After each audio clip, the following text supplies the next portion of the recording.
For the past 5 years, Atdhe Trepca has been going up to strangers and asking them a simple question. Can I ask you a question? Oh my goodness. No. The question is, are you happy? Who are you?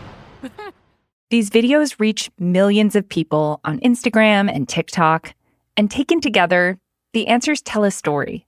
They've informed Atdhe's ideas about happiness, even the really silly ones. Are you happy? Yeah, very happy. What's making you happy? Maybe I can't go a day without eating pickles. So if I don't eat pickles... When Atdhe first started doing this, it was just him and sometimes his brother helping him out. He quit his day job and traveled around with his camera. Now he has a whole team of other filmmakers helping him. And they've even made a documentary. Are you happy? Of course I'm happy. Aren't you? What makes you happy? Not much, everything. Food, lunch, fresh, good weather, bad weather, I don't care. I'm happy anyway. I wanted to know, what has Atdhe learned about happiness from having all of these conversations with strangers? I'm Maggie Penman. This is Post Reports Weekend. It's Saturday, October 18th. I'm a reporter for The Optimist. It's a section of the Post full of inspiring and hopeful stories about things that are going right in the world. And today, I'm talking to filmmaker Atdhe Trepca about how we can all be a little bit happier, even if you're going through something really difficult. And we hear from a researcher who offers some very tangible advice.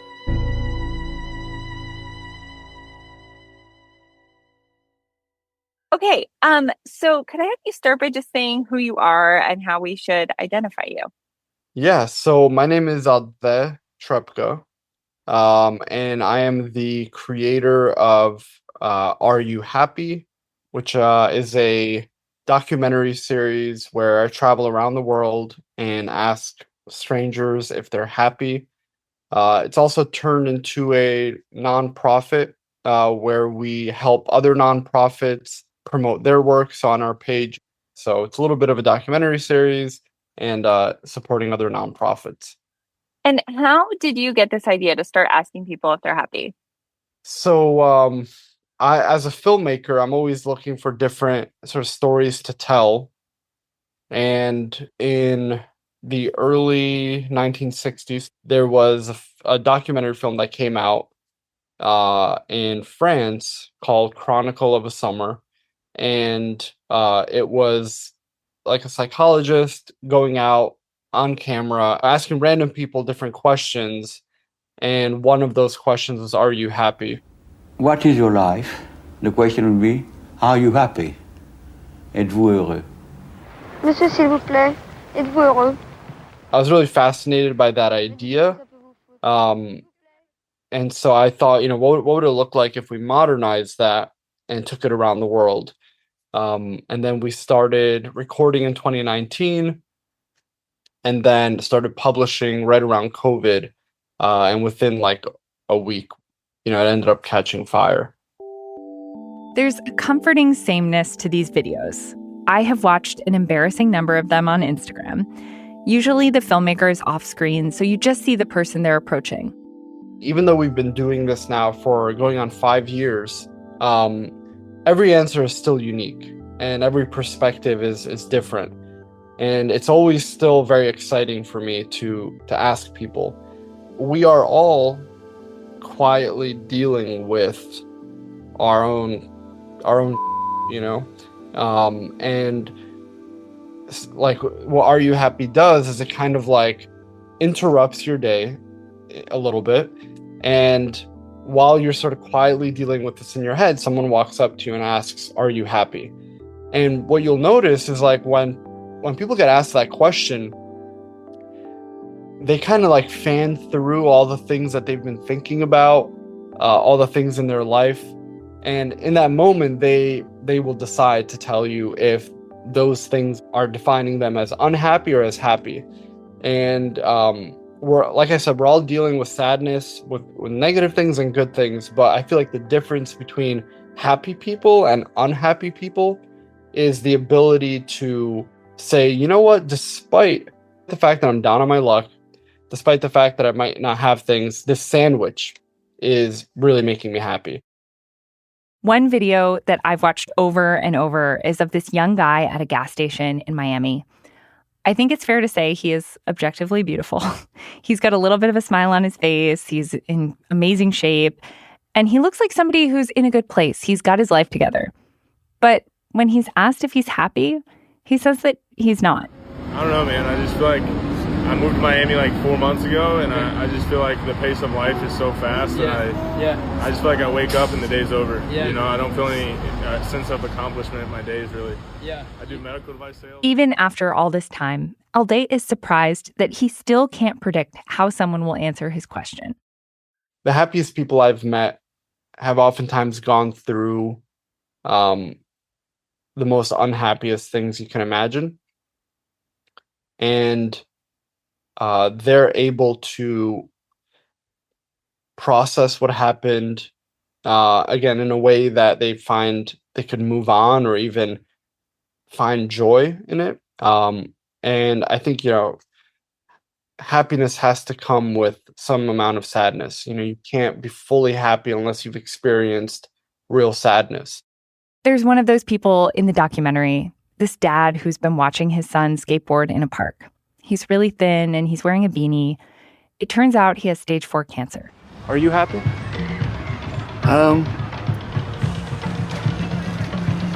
Some days. I have a stage 4 rectal cancer. So it's, I was happy to make it through the first year. I don't know. I guess I am, because I'm happy that I even get to sit here and watch him do all this and everything, because I never thought I'd see all of this. This might be a little controversial, but I do think happiness is a choice. And it's a choice we have to make every day and throughout the day. We have to decide if something that goes wrong or not according to our plan is going to be a negative or is going to be a positive. I struggle a little bit with the idea that happiness is a choice. Thinking about people who are grieving or seriously ill or just lost a job, I think it can be really reductive to say that they could just choose to be happier, because there are so many things we can't control. But I spoke to a researcher who studies well-being, and she said there is some truth to what he's saying. Positive psychological factors and factors related to resilience can help people reach their goals and improve their health and well-being. So things like self-compassion and gratitude and being future-oriented, that type of thing. After the break, we'll tell you how you can be happier. No, really, we will. We'll be right back.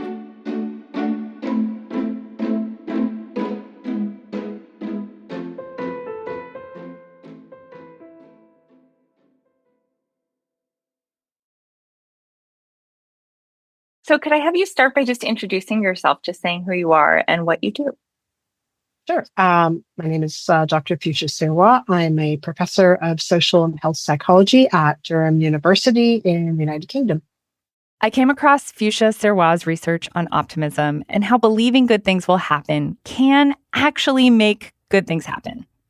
Stay with me here. I know this sounds a little woo-woo, and I'm not talking about like manifesting positivity or anything like that. Dr. Serwa has done some research on people living with chronic, incurable illnesses. You would think it might be really difficult to see, the future in a bright and positive way. But one of the things that I found in that research was that even people dealing with, really distressing chronic condition can have an optimistic viewpoint. And so I think all that to say that optimism is very important for a number of reasons, but what it basically is defined as is having the expectation that outcomes will be positive. Okay, and it doesn't mean you sit back and just wait for everything to fall into your lap. It's a general mindset that's expecting that more good things than bad will happen to you in the future. And if you have that perspective, you are not more likely to sit around wait for things to happen. You're actually, what the research has shown is that you're more likely then to take action and do the sorts of behaviors that will support that belief, right? Because if you think there's no hope, you're not going to do anything. But if you think there's hope, if you think that things are going to work out somehow, that it's not actually going to be as bad as that there is a silver lining there somewhere, which is sort of like a core sort of cognitive process in optimism, then you're going to go, yeah, and I'm going to do whatever I can to help that along. I think many of us know intuitively that thinking positively is good for us. No matter what is going on in our lives, it helps. If that's not the headspace you're in right now, though, that is okay, because Dr. Sirwa has done research on how you can get there. I think that the key thing is about being able to find ways to focus on the positives, right? Because if you only focus on the negatives, you only focus on how bleak things are, how terrible they are in the world or in your life or whatever, yeah, you're going to get really depressed. You're going to get really unmotivated to do anything. But that is a mindset. That's a perspective, right? And so for every negative you can see, there are positives, right? Part of that is getting out of sort of, black and white thinking. Like it's either has to be all perfect or it's all a disaster, right? And so that type of thinking can actually interfere with that, and actually seeing things on a little bit more of a gray scale to say that, there might be some really negative things in this situation right now, and my relationship or with my health. But there's actually some pretty positive things that are going on, and I can build on those positives. So it is about training your mind to notice those positives, like try to find the silver lining in a dark exercise. And there are exercises that people can do. So as soon as you start writing down, here's all the negatives, well, is there anything positive in that? Is there anything positive you can see coming out of that situation? There's getting your mind to become aware and realize that there is a possibility for positives. And to that end, there's one practice that's actually quite simple and quite powerful, though, too, for helping people shift their perspective to start noticing the positives, and that's practicing gratitude. Because gratitude, by definition, is noticing first the positives and then appreciating them. We always focus on the appreciating, like, oh, I'm really thankful for this. You can't be thankful for something if you don't notice it as a positive. So that's actually a skill set where you have to, cultivate that, and writing down gratitude lists, like 3 good things that happened to you today, and you force yourself to think about 3 good things, you're now shifting your perspective to focus on there's some positives there. I'm going to make a list of them. And as you start to do that more, so one of the things that happens with these sort of gratitude lists or gratitude journals, and there's lots of apps out there that offer people, these gratitude journals. It's quite popular right now. And, you kind of think, oh, that's all really nice and light. It actually is a very powerful tool, because what you're doing is you're resetting your thinking. Right? You're resetting your mindset now so that you become better at spotting the positives. And when you become better at spotting the positives, that's now an opportunity to start realizing that positives are possible, even in the most bleak and grim circumstances, which can then help you cultivate that hope and that optimism for the future. Yeah, that's great. And I think, it's funny, gratitude journaling and meditating, I think, is advice a lot of people get when they're feeling down. And I think often it's easy to tune that advice out, right? Because you're like, yeah, everything sucks. I don't want to journal. Like, I don't want, I'm like, I don't want to meditate. Like, I'm so stressed, whatever it might be. So is there like specific research you could talk about where you've seen the actual changes that happen in people when they practice these simple things? So the research on gratitude has been around for a while. There was one study that was done a few years back, and they found that just engaging in sort of, gratitude lists and journaling, that the effects persisted for like 6 months later in terms of shifting people to become more grateful. Wow. And after a certain point, you don't need to keep doing those lists. It's a tool to train your mindset. That's what it is. So I think people get stuck on this idea that it's just a list. I'm going to do this list. No, it's actually a tool. You're retuning your brain to notice those positives a bit more. And it soon becomes a habit. And then you will just think more gratefully about the world, right? Dr. Sirwa did want to emphasize there are limits to what gratitude and self-compassion can do. If somebody is having moderate to severe depression or other mental ill health conditions, those are always best treated by professionals first. They might prescribe some of these sorts of exercises in addition to medication and other practices and other therapeutic processes. I don't want to make it sound like it's a cure-all for everybody. It's not going to be suitable for some people.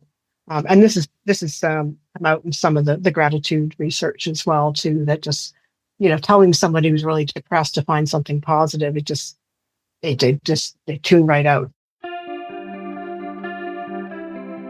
Learning more about the research about retraining your brain reminded me of something Atdhe Trepca said about happiness. Happiness is almost like a muscle, right? If you work that muscle and you start to sort of change the chemistry in your brain to turn negatives into positives, and turn unexpected changes in your life into a positive, you're like working that muscle, and then eventually that's just kind of who you become and how you'll naturally look at things. And so it's been a journey for me. Of course, before I let him go, I had to ask if he was happy. And he said that he was, but not because of his success or how many followers he has on TikTok.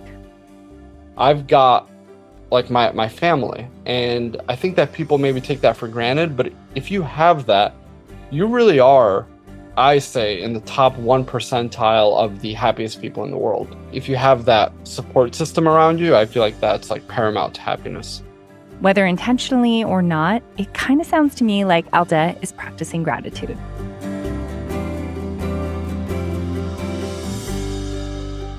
I'm Maggie Penman. I'm a reporter for The Optimist. If you want to hear more stories like this on the weekend, please send me an email. You can reach the whole team at podcasts@washpost.com or just me at maggie.penman@washpost.com. Today's episode was reported and produced by me with help from Ted Muldoon, Emma Talkoff, and Sean Carter, who also mixed the show. My editor is Allison Klein. If you want more optimistic content, check out our newsletter. I'll put a link in our show notes where you can subscribe. Thank you for listening, and have a great rest of your weekend.